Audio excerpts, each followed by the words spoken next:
Assalamualaikum warahmatullahi wabarakatuh. Jumpa lagi dengan saya Netra Kala. Bagaimana kabar kalian? Semoga selalu diberikan keberlimpahan ya. Tanpa berlama-lama lagi, mari kita masuk ke ceritanya. Yakin mas, arep moleh ning omahe Simbok. Yakin mas, mau pulang ke rumah Simbok? Tanya Tini. Aku menghela nafas. Sebetulnya pantang bagiku kembali ke rumah orang tua saat setelah menikah. Namun keadaan yang memaksaku untuk memilih demikian. Meh arep kepiye maneh to, Dik? Ning kene ya wis ra ono sing iso dijagakake. Mau bagaimana lagi, Dek? Di sini juga sudah tidak ada yang bisa diandalkan, kataku.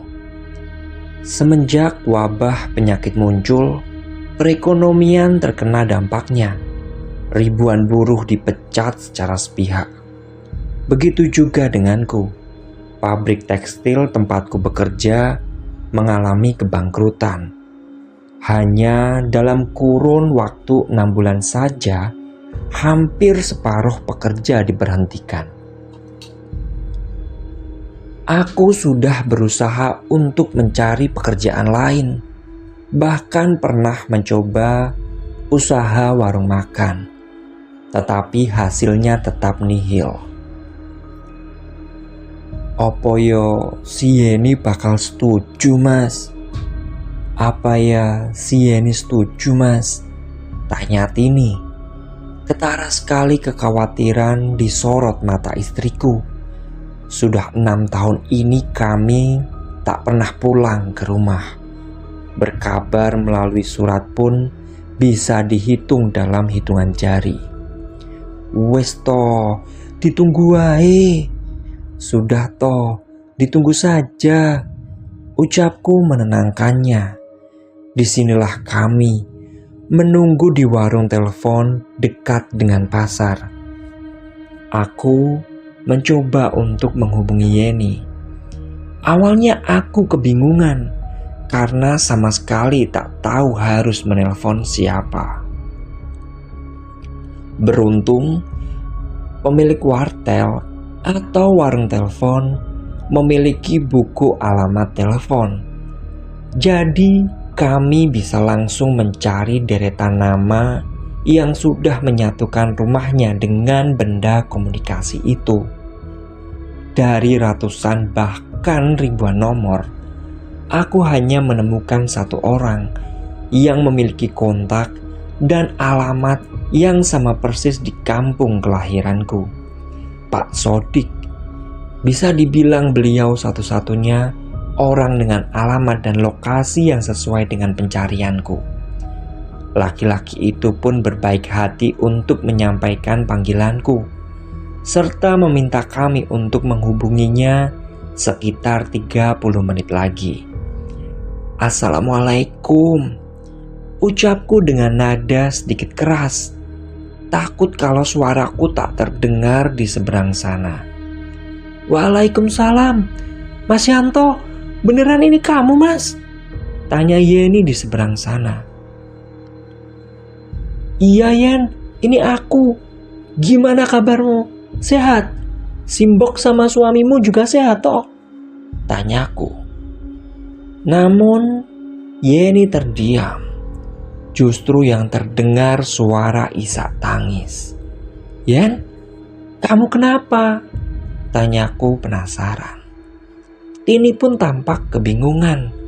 Ia lebih merapatkan tubuhnya ke arahku, mencoba mendengar perbincangan kami. Kenapa, Mas? Kenapa? Tanya Tini. Namun aku sebatas menggelengkan kepala. Yen? Tanyaku sekali lagi. Simbok, Mas, Simbok, jawab Yeni. Jantungku seketika berdetak kencang. Takut dengan kalimat yang bakal dilontarkan oleh adik perempuanku itu. Yen, Simbok kenapa? Ngomong yang jelas, ucapku panik. Terdengar suara tarikan nafas di ujung sana. Simbok meninggal 7 hari yang lalu,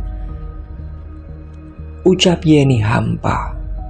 Seketika duniaku sektaran menghilang. Peganganku pada gagang telepon mengencang hebat, seolah mempertahankan kekuatanku agar tidak limbung. "Mas," panggil Yeni.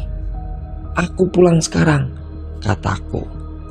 Terdengar suara tangis Yeni semakin keras. Aku hanya bisa menangkap kalimat bahwa dia menungguku di rumah. "Mas, ada apa?" tanya Tini khawatir.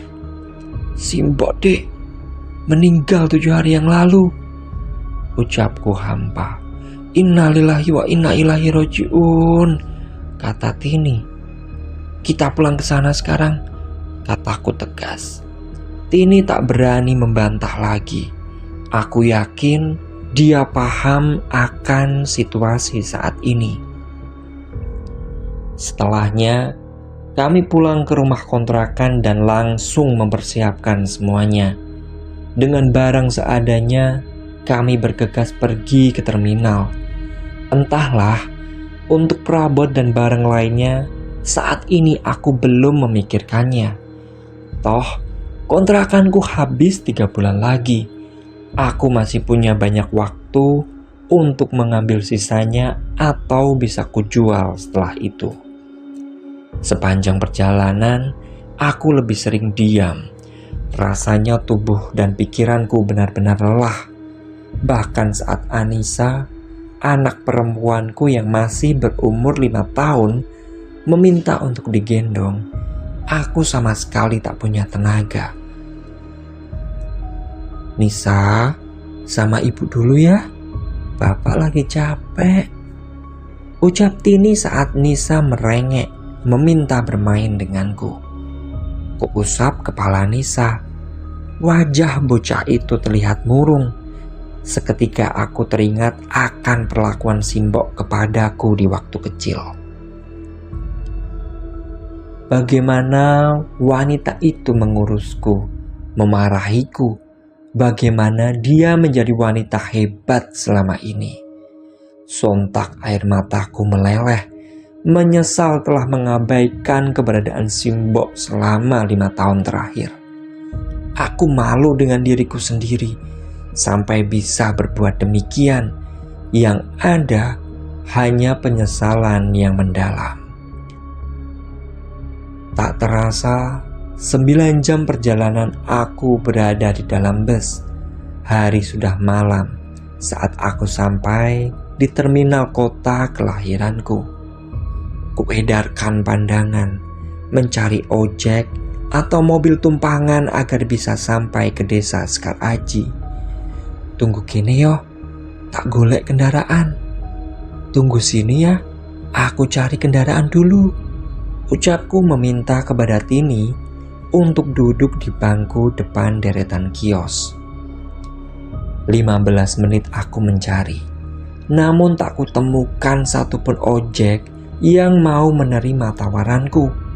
Selain jarak, wilayahku memang termasuk berbahaya. Masih banyak begal berkeliaran di sana. Bodoh, pikirku. Kenapa harus berangkat secara mendadak? Kalau seperti ini, bisa-bisa aku dan anak istri tidur di terminal. Dengan perasaan panik, aku mencoba ke sisi lain terminal. Namun, sama sekali tak kutemukan orang yang mau mengantar kami. Aku hanya bisa menghela nafas, hendak kembali ke tempat di mana Tini dan Nisa menungguku. Namun langkahku terhenti saat melihat musola di ujung deretan kios. Ya Allah Gusti, apa kami tidur di sana dulu ya? Ucapku kepada diri sendiri. Tak punya pilihan, aku bergegas kembali ke tempat ini.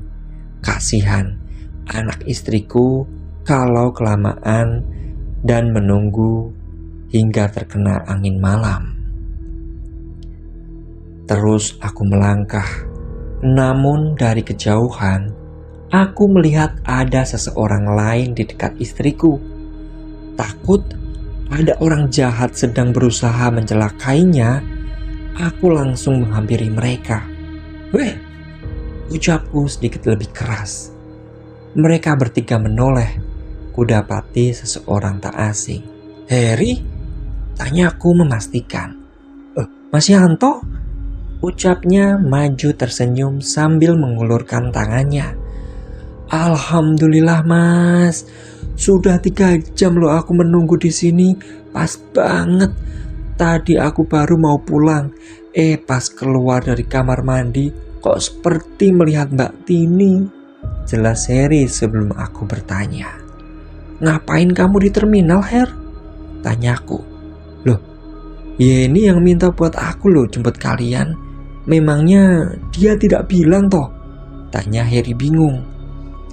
Aku menggelengkan kepala, hendak bertanya lebih, tetapi Tini menyela.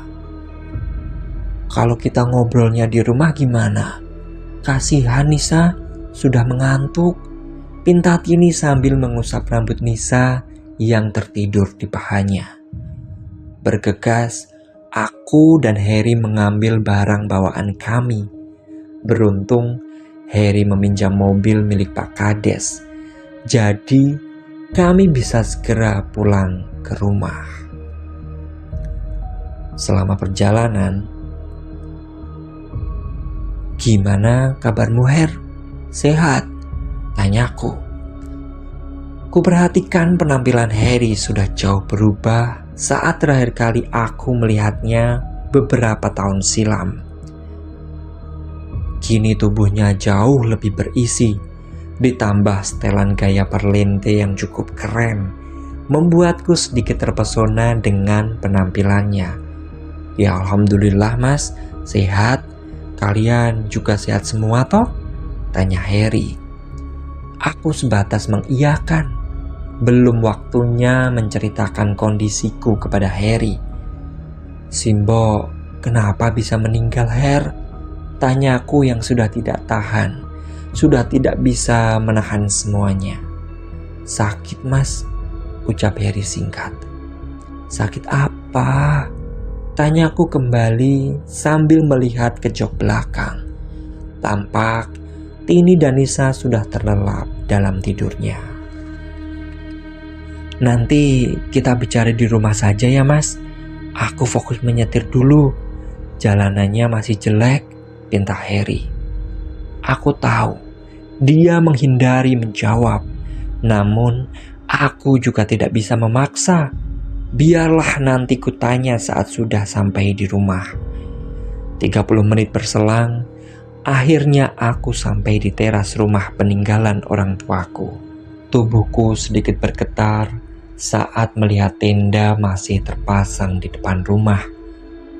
"Ayo Mas," ucap Tini menyentuh tanganku. Aku mencoba kuat, perlahan melangkah menuju rumah yang sudah menjadi saksi bisu tumbuh kembangku. "Mas!" jerit suara perempuan dari arah pintu depan. Aku berhenti saat Yeni berlari dan memelukku dengan erat. Air matanya tumpah.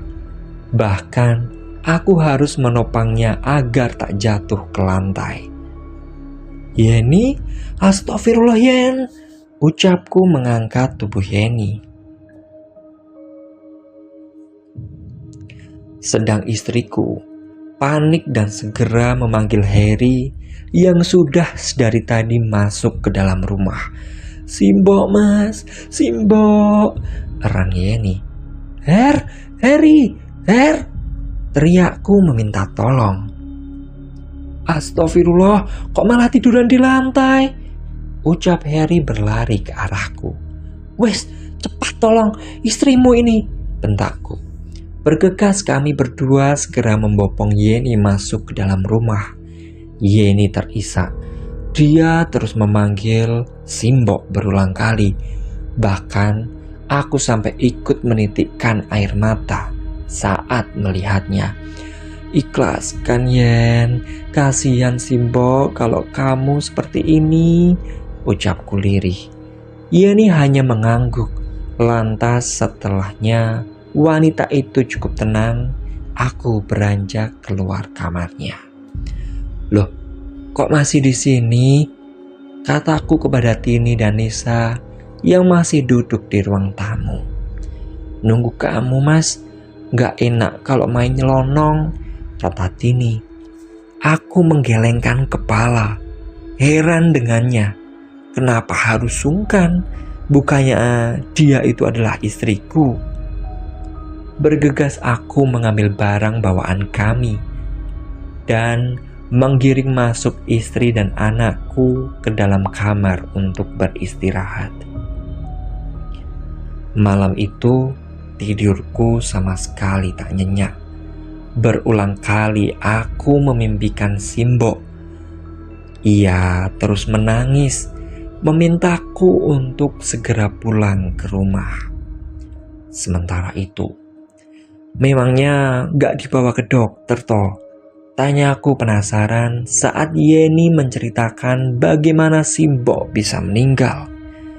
Sudah ke puskesmas, tapi dokter bilang Simbo cuma kelelahan. Tetapi tiap malam Simbo itu selalu bilang kalau di perutnya terasa sakit terus, kata Yeni. Kami saat itu sedang duduk di amben panjang di dapur rumah Simbo. Pagi itu setelah sarapan, aku meminta penjelasan kepada Yeni mengenai penyakit yang Simbo derita. Terus, tanyaku. Terus apanya? Tanya Yeni kebingungan. Terus Simbo gak dibawa ke rumah sakit, ucapku. Yeni menggeleng. Ia lantas bercerita kalau Simbo pernah dibawa ke pengobatan alternatif. Tetapi sama saja, tidak ada yang tahu penyakit Simbo.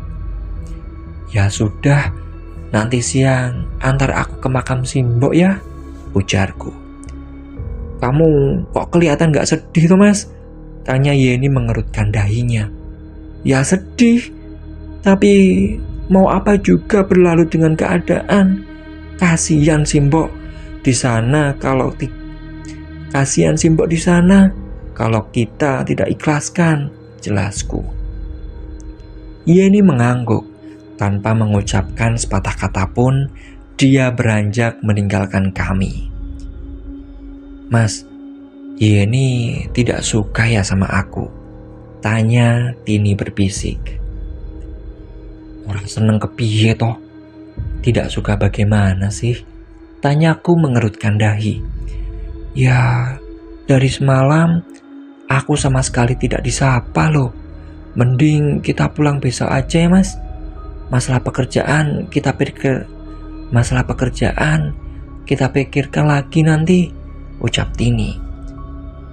Kuhela nafas. Belum juga mendatangi kubur Simbo. Sudah ada saja hal yang harus dipikirkan. Perasaan kamu saja itu. Mungkin Yeni sedang kurang sehat, kataku menenangkan. Ayo, bisik-bisik apa? Masih pagi loh. Terdengar suara Harry di ambang pintu. Entah sejak kapan anak perempuanku bisa menempel dengan Pak Leknya. Padahal baru tadi pagi mereka bermain bersama. Dari mana Nis? Tanyaku tak menghiraukan ucapan Harry.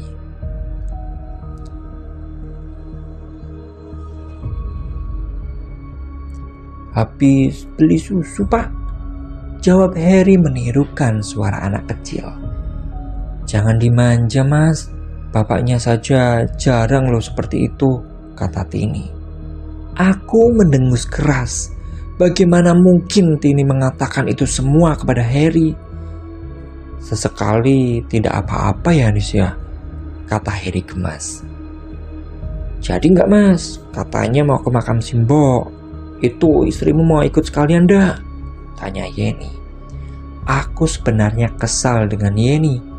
Toh apa susahnya sih menyebut nama Tini daripada menggunakan kata istrimu? Aku menggeleng samar ke arah Tini, memintanya untuk tidak membalas. Aku di rumah saja, Nisa sedang demam, ucap Tini singkat. Kuhela nafas. Kenapa baru bertemu sudah saling mengibarkan bendera perang seperti ini? Bagaimana kalau nanti aku harus bilang ke Yeni soal niatanku untuk tinggal di rumah ini? Ya sudah, titip anak istriku ya Her, kataku. Sedangkan Yeni sudah berjalan mendahuluiku ke arah depan. Setibanya di makam, aku langsung memeluk kubur Simbok yang masih baru. Tak bisa ku bendung betapa sakitnya batinku ini. Sepurane ya Mbok, sepurane. Maaf ya Mbok, maaf. Ucapku terus menerus. Sudah Thomas, katanya harus ikhlas. Kalau kamu seperti ini, aku gak jadi ikhlas nanti, ujar Yeni sesenggukan. Aku menengadahkan kepala, mencoba melepaskan rasa sakit di dalam hati ini. Andai aku pulang lebih cepat Yen, mungkin aku masih bisa bertemu dengan Simbok, ucapku parau. Sudah Thomas, jangan disesali. Sudah ya, kita pulang yuk, pinta Yeni. Aku mengangguk. Segera aku mengirimkan lagi doa untuk Simbok. Setelah itu, baru melangkah pergi meninggalkan makam. Aku tak berniat untuk pulang ke rumah. Sengaja aku mengajak Yeni untuk mampir sebentar di pinggir sawah. Mau ngapain Mas? Tanya Yeni penasaran. Sini Yan, ada yang mau aku bicarakan, kataku sambil duduk di pinggiran irigasi sawah. Yeni tak menjawab, namun ia segera duduk di sebelahku. Aku tak langsung bicara, melainkan memandang hamparan sawah yang begitu luas. Aku menerahkan mimpi semalam, mengingat Simbok datang ke rumahku di provinsi sebelah. Dia datang dengan air mata mengalir, memintaku untuk segera pulang. Mas, tanya Yeni. Aku memalingkan pandangan ke arah wanita itu. Kamu ada masalah apa sama Tini? Tanya aku langsung. Tampak Yeni menghela nafas, kemudian menggeleng. Tidak Mas, aku cuma belum bisa menerima kelakuan istrimu itu, kata Yeni. Masalah yang mana? Tanyaku. Kalau istrimu itu tidak ngotot untuk tinggal di kampung halamannya, mungkin Simbok masih bisa melihatmu di saat terakhirnya. Padahal kita tahu kalau Mbak Tini juga sudah sebatang kara. Kenapa dia malah memintamu untuk jauh dari keluarga? Kata Yeni. Aku tahu sekarang inti permasalahannya. Memang betul Yeni yang memintaku untuk tinggal di daerah asalnya. Dia cuma tidak mau serumah jika ada laki-laki yang bukan muhrimnya, ucapku lirih. Alasan Mas, alasan. Aku itu menikah dengan Harry baru 3 tahun yang lalu. Tapi kalian sudah pergi 6 tahun toh? Takut ada mahrum apanya? Sedang sekarang dia di rumah juga berdua dengan suamiku. Bukan aku menuduh macam-macam ya Mas, tapi itu alasan yang tidak masuk akal, kata Yeni. Aku menghela nafas lagi. Sulit memang berbicara dengan Yeni. Sifatnya lebih cenderung seperti bapak yang keras kepala.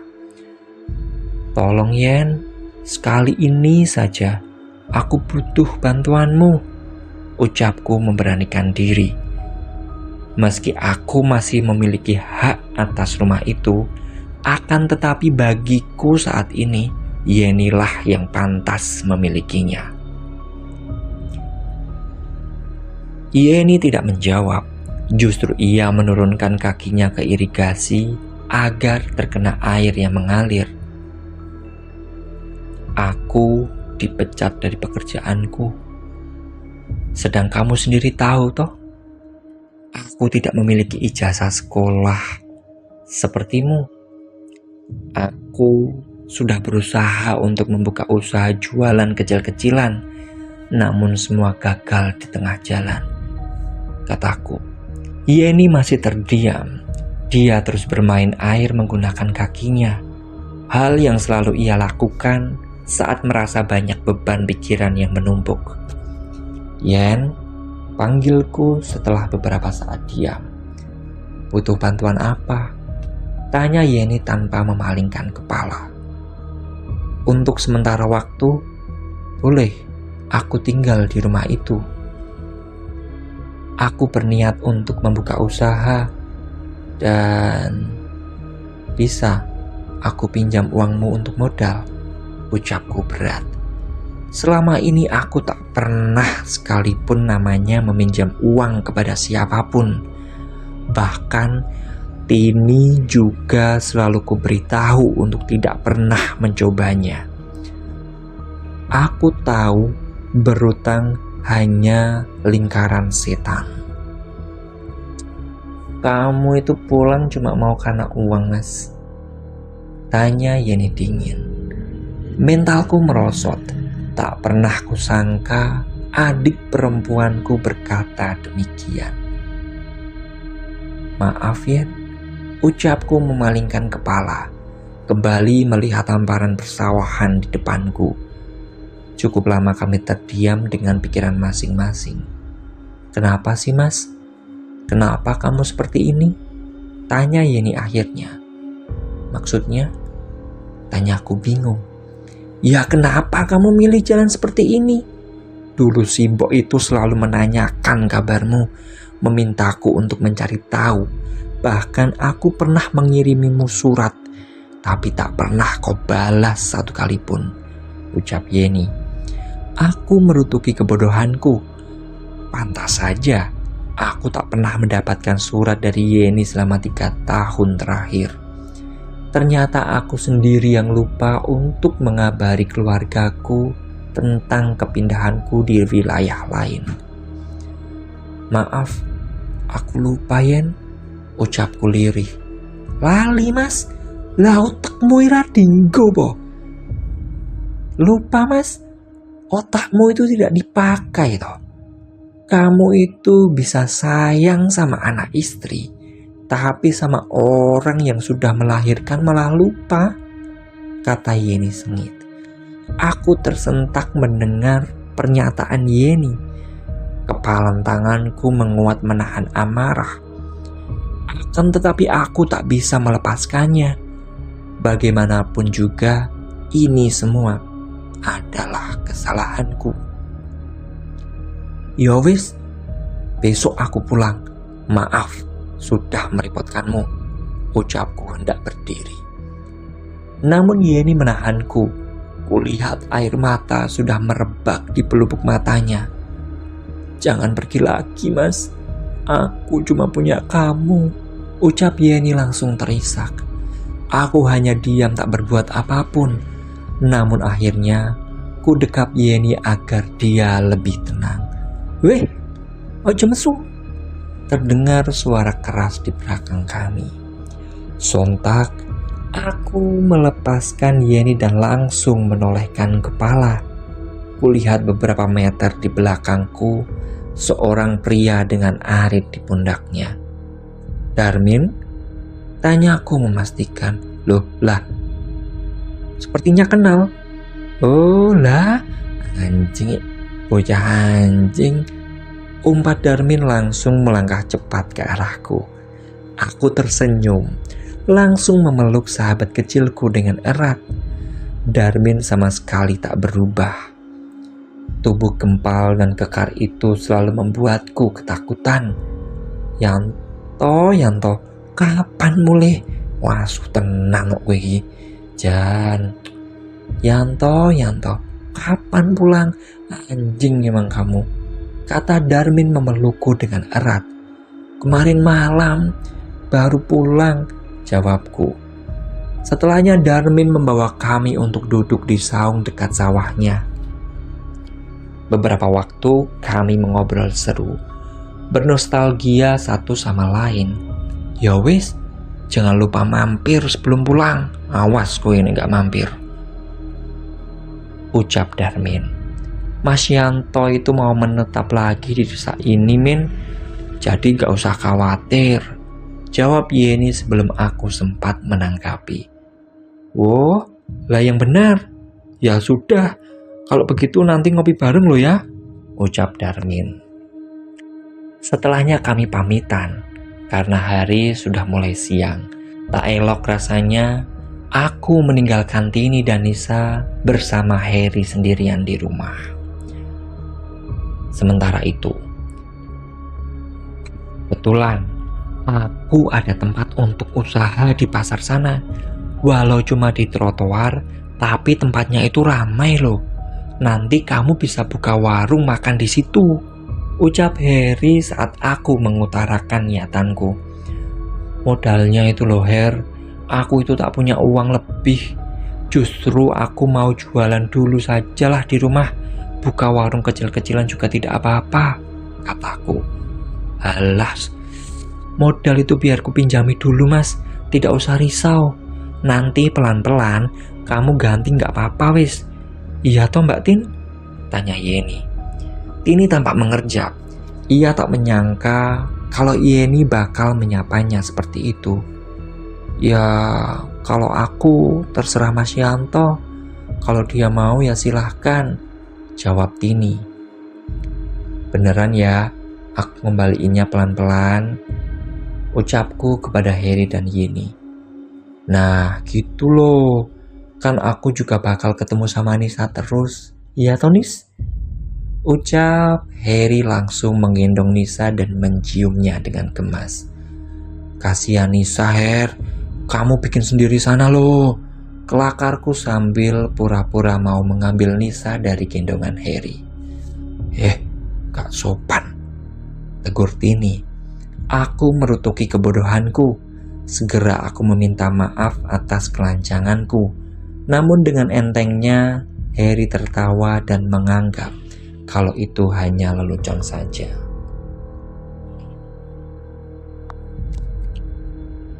Malam kembali datang.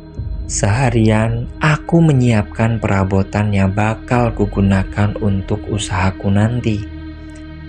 Beruntung semua sudah tersedia. Hanya butuh tenda dagang untuk melindungi usaha dari terik panas matahari. Mas, panggil Tini merapat ke arahku. Kenapa toh? Kataku heran. Tak biasanya Tini seperti ini. Bahkan saat kupeluk pun ia hampir selalu menolak. Perasaanku gak enak dari tadi. Seperti ada yang mengawasi dari luar, ucap Tini sambil melihat ke arah pintu belakang yang masih terbuka. Ya mungkin Simbok lagi pulang toh, ucapku asal. Shh, jangan ngawur kamu mas. Yuk kita masuk kamar aja, pinta Tini. Sek toh sebentar, kamu duluan sana, pintaku. Ah males mas sendirian, masih sering kebayang Simbok aku, ujar Tini bergidik. Kan ada Nisa, toh Simbok juga bukan dedemit, jadi ya tidak perlu takut toh, ucapku sambil mengelap piring dan gelas. Nisa malam ini tidur sama Yeni. Tuh loh, iparmu tidak mau lepas dari Nisa. Katanya biar Yeni segera ketularan, kata Tini sebal. Alah, tidak ada yang perlu ditakutkan. Wes sana, nanti aku nyusul, kataku. Sungguh, aku tak pernah suka kalau sedang melakukan pekerjaan dan diganggu seperti ini. Dasarnya Tini saja yang penakut. Toh selama aku hidup di sini juga tidak pernah ada yang namanya hantu. Bener ya, jangan lama-lama, ucap Tini yang langsung melenggang pergi. Aku sebatas menggeleng, lalu kembali membersihkan perabot yang bakal kugunakan untuk usahaku nantinya. Cukup lama aku duduk di dapur rumah ini, Sambil bersenandung lirih, terus saja kunikmati pekerjaan yang kulakukan. Spontan aku menoleh ke arah pintu. Kuamati lekat-lekat. Jelas dari sudut mataku, tadi aku melihat ada seseorang yang mendorong pintu itu dari luar. Lama aku menunggu, namun orang itu tak kunjung muncul. Tak kuhiraukan. Berpikir kalau itu hanya sebatas angin. Aku pun kembali melakukan aktivitasku. Blang! Aku tersentak langsung menoleh ke arah pintu. Kaget karena benda itu tiba-tiba saja tertutup seperti baru saja dibanting oleh seseorang. Jengkel, aku bergegas melangkah ke arah pintu. Penasaran, siapakah gerangan yang mengerjaiku. Namun saat kulongokkan kepala keluar, aku tak mendapati siapapun di sana. Apa karena angin yo? Tanya aku sambil merasakan angin di sekitaranku. Tak mau berpikir lebih, aku berniat kembali membersihkan piring dan gelas. Namun saat aku berbalik, seketika tubuhku mematung. Aku tak menyangka, seumur hidup aku tak pernah melihat hal seperti ini. Jelas sekali, ada sosok pocong yang sudah tiduran di amben yang tadi dipakai untuk membersihkan piring dan gelas. Aku ingin berlari, namun rasanya tubuhku mati rasa. Aku tak bisa bergerak barang sesenti pun. Bahkan mataku sampai tak berkedip melihat pemandangan di depanku. Aroma darah mulai tercium pekat di hidungku. Aku menggeleng, tak percaya dengan apa yang aku lihat. Hingga perlahan sosok pocong itu mengangkat punggungnya. Awalnya aku tidak menyadari. Namun saat menatap wajah di demit itu, aku melihat rupa Simbok yang begitu mengerikan. Matanya hitam, wajahnya pucat berkorong, serta aroma yang begitu memualkan. Aku berusaha untuk mundur. Logikaku mengatakan kalau sosok itu tak bakal menghampiri. Namun tetap saja, seolah aku terhipnotis oleh sosok itu. Hingga pocong itu benar-benar duduk tegak. Betapa kagetnya aku saat melihat Simbok dengan tubuh terpocong berlumuran darah menatap nyalang ke arahku. Mulai, ucapnya datar. Aku tersentak saat mendengar teriakan wanita dari arah kamar. Tini, ucapku langsung berlari meninggalkan dapur. Kubuka pintu kamar. Kudapati Tini sedang meringkuk di depan almari dengan tangan menutupi kepalanya. Tini, ucapku langsung memeluknya. Pergi, pergi, teriaknya mencoba melepaskan pelukanku. Iki aku Yanto. Sadar Tin, sadar. Ucapku mencoba menenangkannya. Saat Tini menyadari bahwa orang yang memeluknya adalah aku, ia langsung menghambur dan memelukku erat. Simbok mas, Simbok. Tadi pocong Simbok ada di atas kasur, ucapnya histeris. Mas, Mbak Tini kenapa? Terdengar suara Yeni dari luar kamar. Aku menggeleng, meminta Tini untuk tak menjawab. Enggak apa-apa Yen, lihat tikus tadi, kataku dengan nada normal mungkin. Walah, ya sudah, Nisa tidur sama aku ya, ucapnya.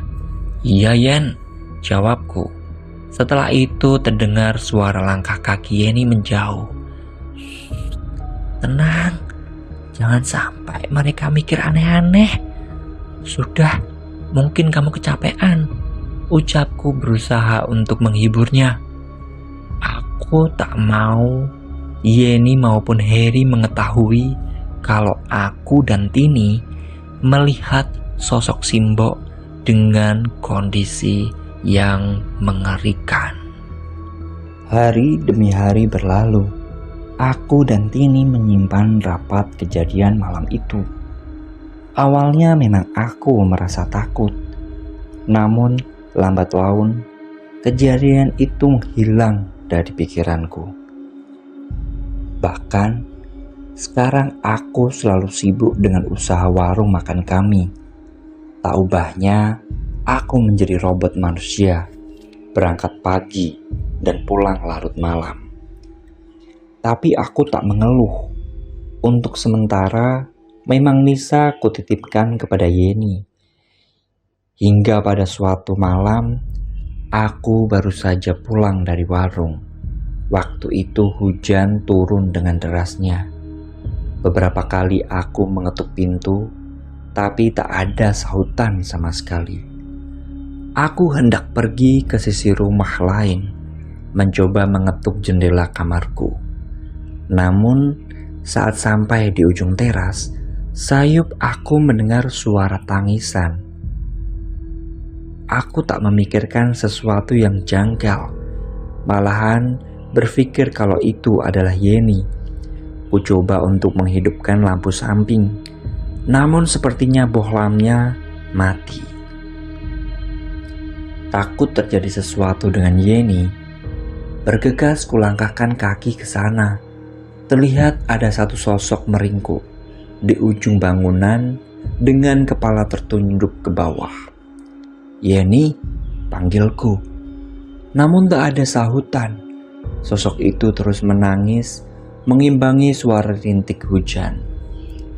Kulangkahkan kaki ke sana, berniat untuk menyambanginya. Yen, ucapku sekali lagi. Perlahan sosok itu mendongakkan kepalanya. Seketika aku terperanjat hebat. Saat mendapati itu bukanlah Yeni, melainkan sosok Simbok yang sudah meninggal beberapa bulan lalu. Aku sama sekali tak bisa bergerak. Tubuhku seolah membatu, hingga perlahan sosok itu bergerak ke arahku. Kini dengan jelas aku melihat sosok Simbok melontot ke arahku. Wajahnya begitu pucat.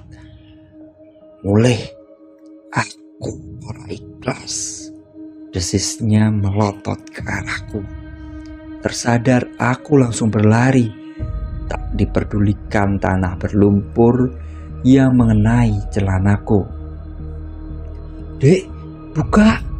teriakku terus menggedor pintu. Masih tak ada sahutan. Aku hendak pergi ke arah samping saat mendapati dua orang berlari ke arahku. Aku tak tahu dari manakah mereka. Mas, Nisa dan Yeni hilang," ucap Tini langsung memelukku. "Kok bisa Nisa hilang? Bocah baru bisa jalan, kamu gak ngawasi, Tin?" tanyaku mulai ikut panik. Tadi dia izin mau ke warung beli permen, tapi sudah hampir 30 menit belum pulang. Pas ku cari di warung, dia sudah tidak ada, Mas, isak Tini. Aku sudah melupakan sosok Simbok yang baru saja kulihat. Kini sepenuhnya pikiranku tertuju pada anak sematawayangku itu. Sebentar, aku belum paham. Nisa hilang kemana? Yeni juga kemana? Mereka sedang pergi berdua atau bagaimana? Tanyaku cepat. Yeni pergi dari pagi, Mas. Sampai sore belum pulang, kata Harry. Saat ini yang terpenting Nisa terlebih dahulu. Yeni sudah dewasa. Mungkin dia sedang pergi ke rumah temannya. Tetapi beda dengan Nisa. Bocah itu masih belum bisa berpikir. Kamu itu ngurus anak saja tidak becus, umpatku. Baru kali ini aku marah dengan Tini. Bagiku Nisa adalah segalanya. Sudah cukup aku merasakan kehilangan Simbok tanpa ikut melihat jasad terakhirnya. Mas, tenang, kita cari dulu. Mbak, mendingan kamu di sini saja. Siapa tahu Yeni pulang, ucap Heri.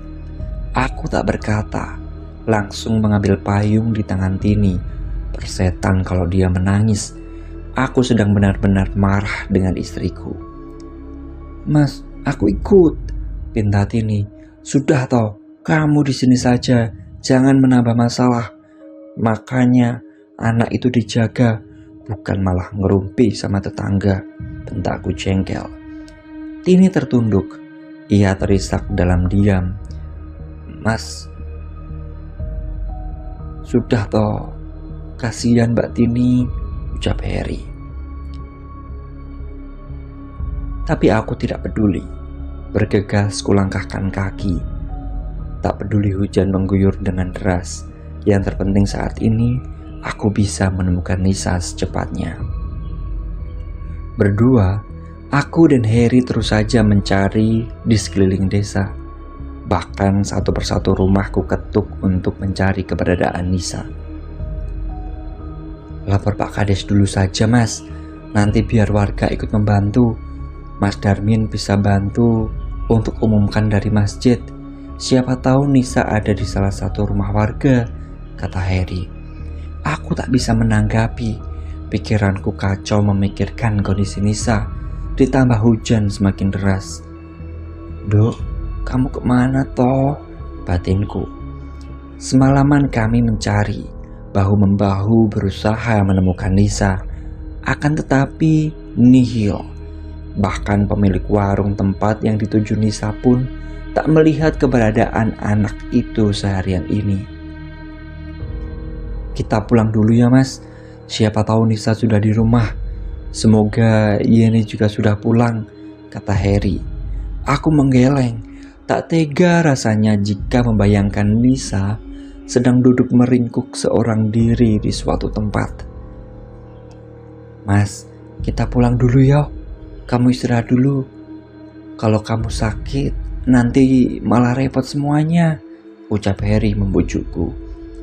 Aku terus menolak, namun setelah diyakinkan oleh beberapa orang kalau Nisa bakal pulang, aku setuju. Siapa tahu Nisa memang sudah pulang ke rumah. Sesampainya di rumah, harapanku pupus. Aku hanya mendapati Tini meringkuk di sofa ruang depan. Wanita itu terbangun saat mendengar pintu terbuka. Gimana, Mas? Nisa mana? Tanya Tini. Aku menggeleng. Seketika Tini memelukku erat. Ia mengerang, menjerit, memanggil Nisa berulang kali. Mas, Nisa kemana? Ayo cari nih, Mas, cari. Isak Tini menarik tanganku. Tapi aku tetap bergeming. Air mataku tumpah. Aku sudah tidak tahu lagi di mana harus mencari Nisa. Yeni, ucapku memandang ke arah Heri. Yeni sudah pulang, tanyaku. Tini menggeleng. Tadi Yeni pamit kemana toh? Tanyaku kepada Heri. Dia tidak pamit, Mas. Dia pergi saat aku sedang di luar rumah, kata Heri. Tampak raut wajahnya begitu tenang. Biasanya dia kemana? Kalian sedang tidak bertengkar kan? Tanyaku penasaran. Heri menggeleng. Coba Her, kamu tanya ke teman-temannya. Siapa tahu Yeni sedang di rumah mereka, kataku. Heri mengangguk. Sekilas dia menoleh ke arahku dan Tini bergantian, lalu bergegas keluar rumah. Buatkan aku kopi, Dek, sama bawakan rokok, pintaku. Tanpa menjawab, Tini bergegas ke dapur untuk membuatkanku secangkir kopi. Ada yang aneh menurutku. Selama aku tinggal di sini, tak pernah sekalipun Yeni pergi membawa Nisa. Memang dia sangat menyayangi Nisa, Tapi kenapa dia harus pergi? Mas Yanto, terdengar teriakan Tini dari dalam kamar. Terdengar teriakan Tini dari arah dalam. Kenapa? Tanyaku dengan jantung berdebar, berharap Nisa sudah kembali ke rumah. Tanpa menjawab, Tini memberikanku secari kertas. Dengan cepat aku membacanya. Seketika tubuhku melemas. Tidak mungkin Yeni melakukan hal seperti ini, ucapku saat selesai membaca tulisan di kertas itu. Dalam tulisan tangan Yeni, ia mengatakan kalau kecewa dengan Tini. Ia kecewa karena tak becus mengurus Nisa. Karena itulah dia meminta izin kepada kami untuk membawa Nisa pergi. Aku meremas kuat kertas itu. Meski Yeni tak suka kepada Tini, lantas kenapa malah membawa Nisa pergi? Kenapa tidak meminta kami untuk keluar dari rumah ini? Mas, Yeni tidak ada di rumah temannya, ucap Harry. Namun aku tak menjawab. Kuserahkan secari kertas yang sudah kumal itu. Harry menerima. Terlihat matanya bergerak dengan cepat membaca isi surat. Yeni, geram Harry. Ada masalah apa ini sebenarnya, Her? Tanyaku masih mencoba untuk tenang. Mas, aku juga tidak tahu. Hubunganku dengan Yeni baik-baik saja. Kenapa kamu tidak menanyakan kepada istrimu? Bukannya jelas di surat itu tertulis nama istrimu, kata Harry. Aku memalingkan kepala ke arah Tini. Kamu berantem sama Yeni? Tanyaku masih dengan nada senormal mungkin. Tini tampak ketakutan. Ia menggeleng untuk menjawab. Jawab kalau ditanya, bentakku keras sekali. Aku sudah tidak tahan lagi. Aku yakin pasti ada sesuatu di rumah ini yang tak ku ketahui. Tini menggeleng. Aku tidak ada masalah, Mas. Justru Yeni yang punya masalah denganku. Kamu tahu sendiri toh kalau dia tidak suka denganku, ucap Tini. Aku menghela nafas kasar. Benar ucapan Tini. Selama ini yang memiliki masalah itu Yeni. Lantas kenapa harus membawa anakku? Mas tenang, kita tunggu. Pak Kades sedang ke kantor polisi untuk melaporkan kasus ini, ucap Harry. Tak kujawab. Aku kembali menghisap rokokku dalam-dalam. Kalau benar sampai Yeni yang membawa Nisa pergi, lihat saja, bakal kubalas perbuatannya. Jam berganti, hari pun berganti. Aku masih tidak bisa menemukan keberadaan Nisa dan Yeni dimanapun. Gairah dalam hidupku sudah menghilang, bahkan rasanya mau makan pun tidak begitu enak. Nisa, kamu di mana, Tondo? Tanyaku hambar, menatap foto anak sematawayangku itu. Mas, kamu makan dulu ya, biar sehat. Nanti kita cari Nisa lagi, ucap Tini mencoba menyuapkan nasi ke mulutku. Sudah hampir seminggu loh, Dek. Bagaimana kalau terjadi sesuatu dengan Nisa? Kataku lemah. Jangan bicara seperti itu, Mas. Aku yakin Gusti Allah pasti menjaga anak kita, ucap Tini. Aku mengangguk. Sudah tak ada lagi air mata yang bisa menetes dari mata ini. Aku hanya bisa berpasrah. Sekarang semoga Nisa dan Yeni segera ditemukan. Diminum dulu obatnya, nanti biar cepat sembuh, ucap Tini. Aku menurut. Minum obat yang diresepkan oleh dokter. Semenjak kehilangan Nisa, aku tak pernah bisa tidur.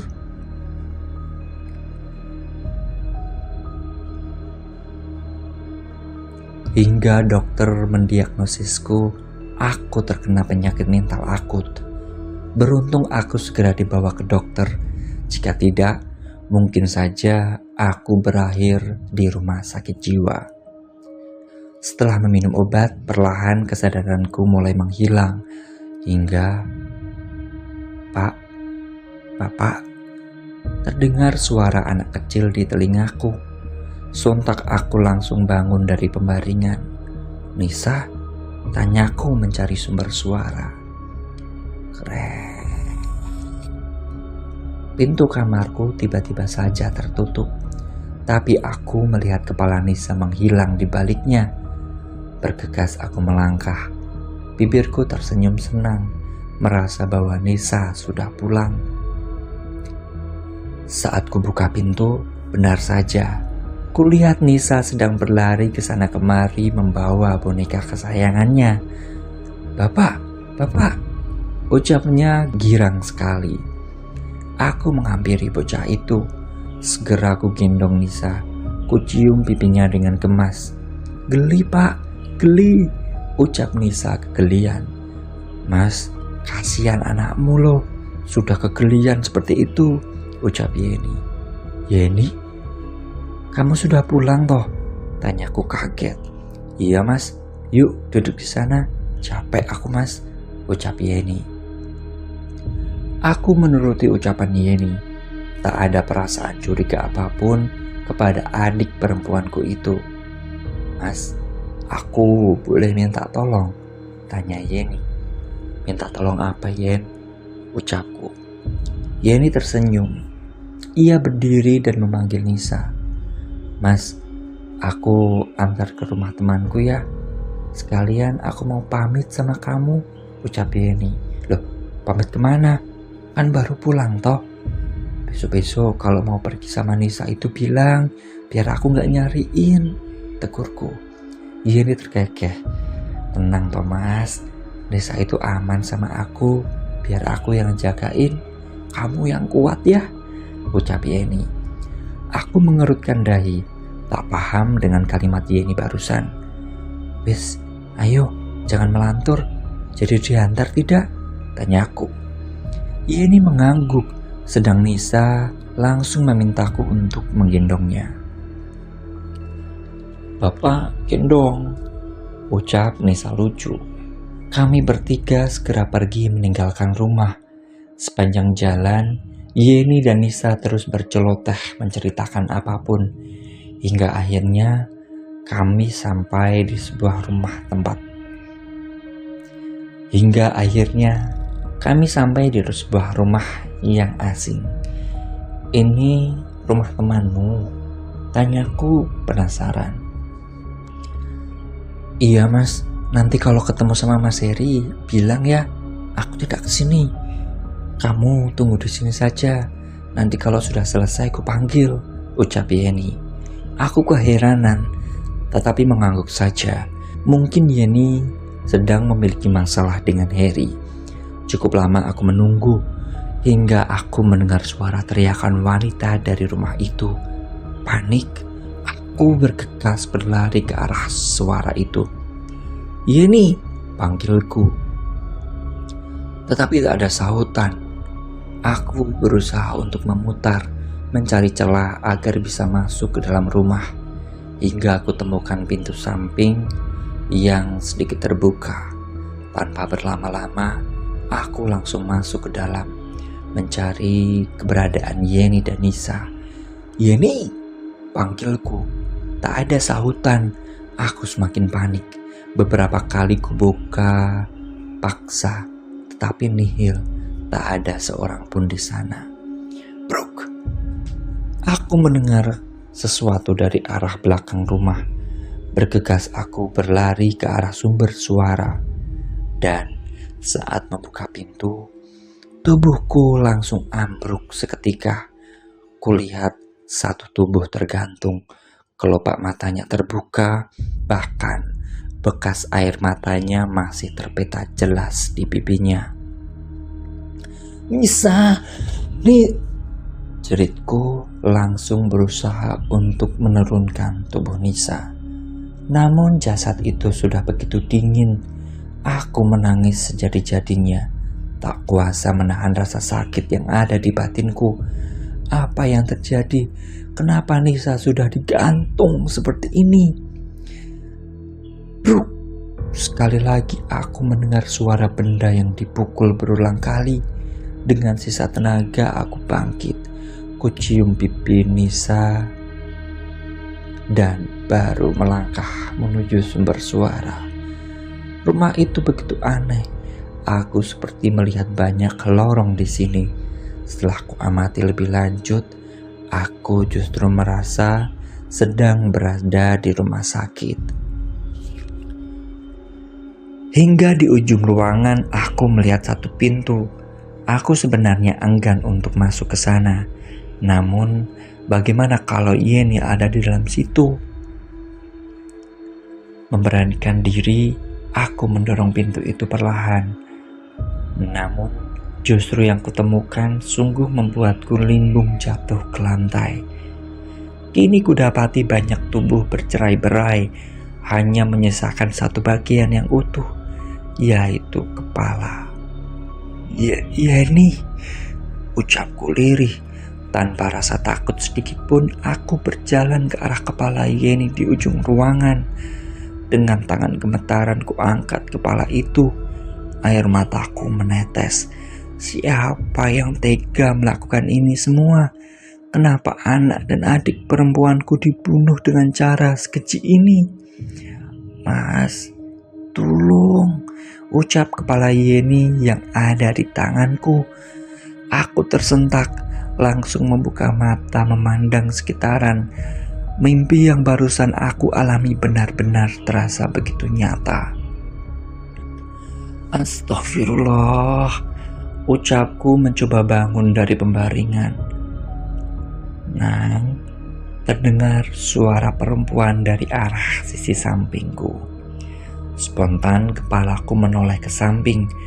Betapa kagetnya diriku saat melihat si Mbok berdiri di ujung ruangan dengan isak tangis yang memilukan.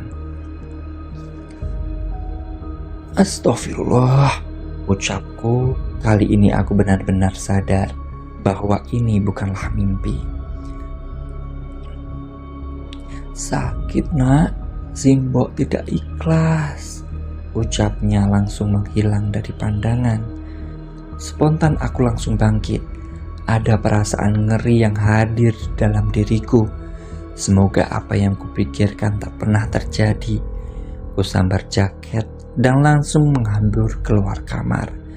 Tak kudapati Tini maupun Harry dimanapun. Tak peduli, aku segera mengambil senter di almari. Malam itu, aku nekat pergi ke bangunan bekas rumah sakit yang terbengkalai. Singkatnya, saat aku sudah sampai di sana, suasana begitu sepi. Namun aku melihat ada setitik cahaya dari kejauhan. Aku sudah tak peduli dengan demit atau semacamnya. Saat ini aku harus memastikan kalau apa yang ada di dalam mimpiku bukanlah kenyataan. Kumatikan senter dan segera masuk ke dalam. Aku tak mau ada orang yang mengetahui keberadaanku. Bapak, aku menoleh ke samping. Nisa, ucapku. Walau sayu, tapi jelas itu adalah suara Nisa. Terus aku melangkah. Sesekali aku melihat ada sekelebat bayangan. Meski ketakutan, tapi entah kenapa aku merasa harus memeriksa bangunan ini. Beberapa ruang sudah kuperiksa, namun tak kutemukan apapun. Apa benar tadi hanya imajinasiku saja? Bapak, gendong. Sekali lagi aku mengedarkan pandangan. Jelas itu adalah suara Nisa. Aku ingin sekali meneriakkan namanya. Tapi takut jika orang yang membawa senter tadi mengetahui keberadaanku. Bisa saja orang itulah yang menculik Nisa dan Yeni, karena aku masih yakin kalau Yeni tidak bakal melakukan itu semua kepadaku. Segera aku ikuti suara Nisa. Kadang suara itu muncul, kadang menghilang, hingga aku tiba di ujung ruangan. Kamar mayat. Aku mendeguk saliva, takut untuk melangkah lebih lanjut. Bapak, Bapak, terdengar lagi suara Nisa lebih jelas. Dengan jantung berdebar, aku membuka pintu kamar jenazah itu. Semua tampak gelap. Seketika aku bergidik ngeri. Suasana di tempat itu benar-benar mengerikan. Pak, sini, ucap Nisa dari ujung ruangan. Lalu siluetnya masuk ke arah lorong. Nisa, panggilku bergegas mengikutinya. Namun sesampainya di ambang pintu, aku terdiam manakala melihat sesuatu tergantung tepat di atas meja pemandian jenazah. Awalnya aku kira itu adalah dedemit, namun saat kuperhatikan dengan seksama, ada sesuatu yang aneh. Benda itu lebih mirip boneka ketimbang dedemit. Nekat, kulangkahkan kaki mendekat.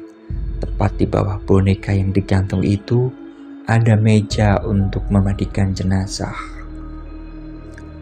Namun anehnya, meja itu seperti ditutupi oleh bekas penutup keranda.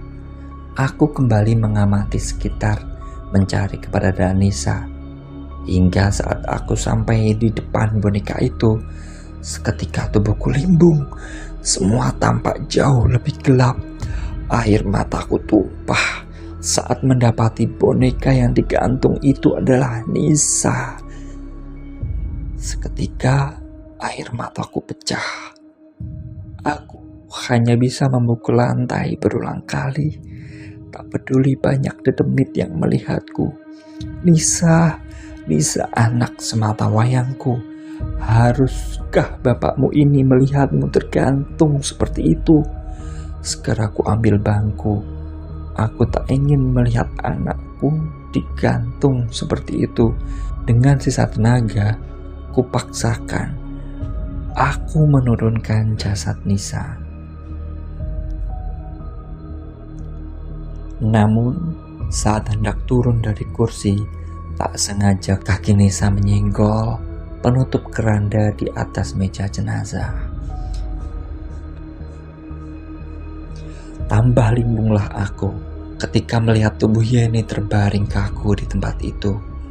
Ya Allah Gusti, ada apa ini? Kenapa aku harus mengalami ini semua? Aku terus memeluk tubuh mungil anak perempuanku. Kuciumi pipi dan kepalanya. Bahkan aku berusaha untuk membangunkannya. Padahal tubuh Nisa sudah terasa begitu dingin. Maafkan Papa, Nduk. Maafkan Papa. Rangku, terdengar suara orang dari arah luar. Aku bergegas menaruh tubuh Nisa di lantai. Aku tahu itu pasti pembunuh anak dan adik perempuanku. Maka aku bersembunyi dalam keremangan di sudut ruangan. Sudah kulakukan. Sekarang kita tinggal membuat Yanto meninggal. Aku menahan nafas saat mendengar suara yang teramat kukenali. Brengsek kamu, Her, umpatku lirih. Aku menunggu, tak mau gegabah. Aku melihat sekitar, mencari benda untuk bisa kugunakan sebagai senjata. Iya mas, jauh lebih baik Yanto segera mati. Sekali lagi tubuhku seketika mati rasa. Satu lagi suara yang begitu familiar di telingaku. Aku sungguh tak menyangka.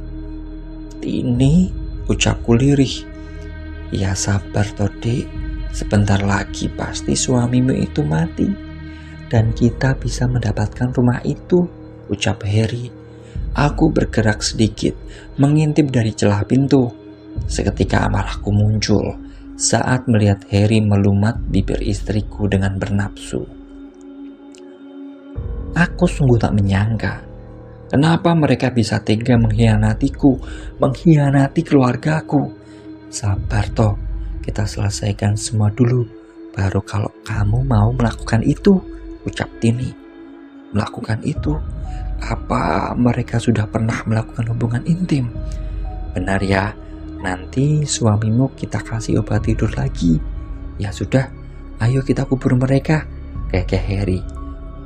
Loh, anakmu itu nakal loh, Tin. Tadi sudah tak gantung kok, malah sekarang tiduran di lantai, ucap Harry tanpa dosa. Sudah cepat, bakar mayat bocah itu, kata Tini. Harry mengangguk, langsung menyiramkan minyak tanah ke jasad Nisa dan Yeni. Aku mengepalkan tangan dengan kuat, amarahku sudah tak terbendung lagi. Asu, umpatku keluar dari tempat persembunyian. Tampak mereka berdua kaget melihat kehadiranku. Mas Yanto, gagap Tini. Dasar iblis, dia anakmu, Tin, anakmu, jeritku keras sekali. Tini mundur ketakutan, berlindung di balik punggung Harry. Aku tidak menyangka orang yang santun sepertimu, Her, bisa membunuh istri dan keponakanmu sendiri. Gila kamu, Her, bentakku.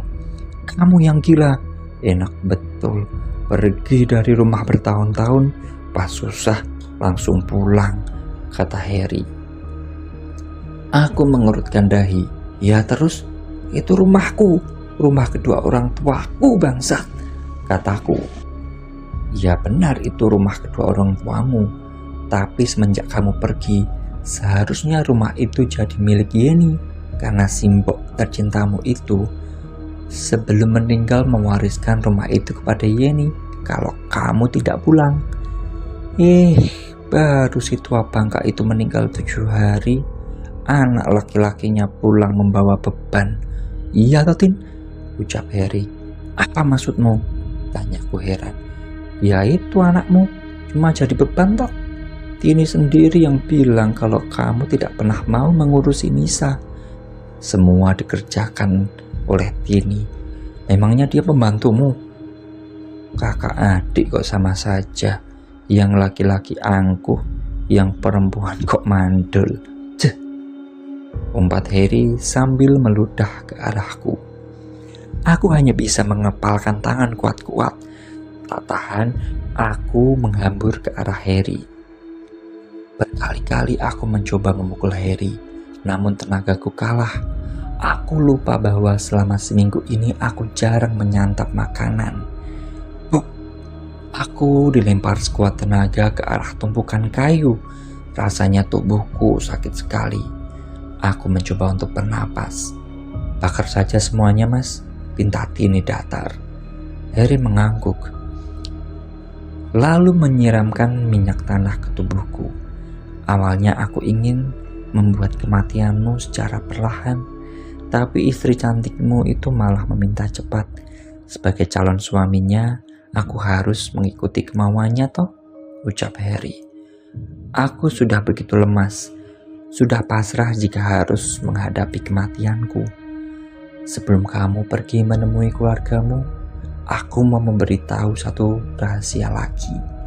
Aku yang membunuh simbokmu itu, dan aku juga sudah merasakan tubuh istrimu. Kekeh Harry sambil menghidupkan korek di tangannya, sedang aku hanya tersenyum menyeringai.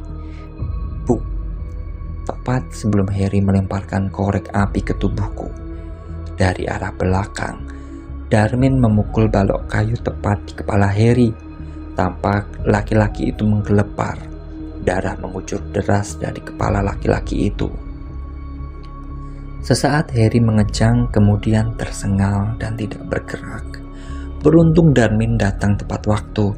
Kalau saja aku tak bertemu dengannya dan meminta tolong, mungkin aku sudah menjadi mayat saat ini. Yanto, ucap Darmin mencoba menolongku. Aduh, mati aku, bakal dipenjara. Aku semateni uang, Yan, ucap Darmin dengan nada bergetar. Aku hanya tersenyum lemah. Kamu mau selamat, Dar? Tanyaku. Lah yo, anak istriku bagaimana nanti? Kata Darmin panik.